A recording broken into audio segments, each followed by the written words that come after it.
Here is Molly's breaststroke. I would like to see her being able to use much larger blocks so that we can get a little bit better start.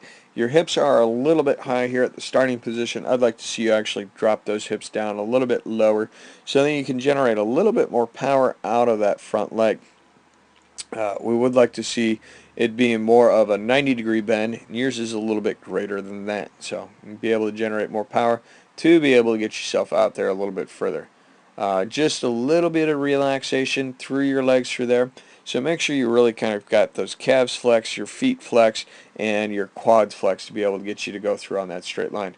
As we see here, you should be able to tell that your head is dropped just a little bit. We'll have a better shot of that on the underwater camera angle. As you go for that breakout, your eyes are now looking up.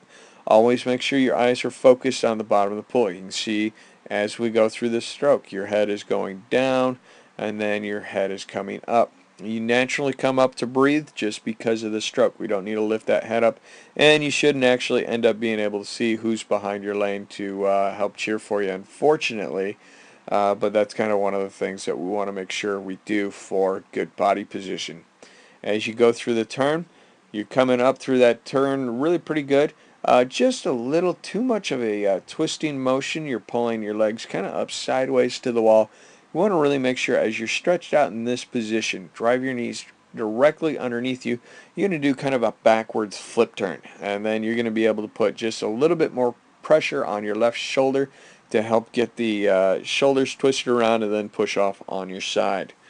Pull out looks to be pretty good underneath the water. One thing we want to make sure we're doing, we'll be able to see this a lot better on that kick underneath the water, is really think about pulling those heels up to your rear end and then making sure your feet get turned out and getting outside of those knees. I think your knees are getting just a little too far apart. As we see you go in for the finish there, finish is timed out just perfectly so that you're finishing your last stroke and finishing that kick all the way for that perfect finish. Always want to make sure that you do, as you get a little bit stronger, as you change things up, make sure you're really kind of working on judging your timing for your finish, for your turns, out past the flags. That way you can kind of get a little bit longer pull or a little bit shorter pull on a couple of those strokes prior to your last one hitting the wall. That way that last stroke going into that wall can be your most explosive stroke that you've got for either the finish or that turn. Nice job. Here is Molly's breaststroke underwater. So you're coming in pretty good depth. Do have that head kind of down. We want to make sure that you're keeping everything in a good straight line with your spine. Getting into that pull just a little early. So we want to make sure we're waiting just a little bit longer so then you don't have to lift your head up to see where you're going as well as coming up at that steep angle. We always want to make sure that we're trying to follow that straight line idea. As we go through, do a great job of getting that head down as we're going through there. We want to make sure that you're just keeping that head down, using that stroke to bring you up to breathe and not really using that head lift to kind of get you up above the surface. As we look at the kick, your knees do kind of come apart. We would like to see those a little bit closer together. That way you can get those heels out even further.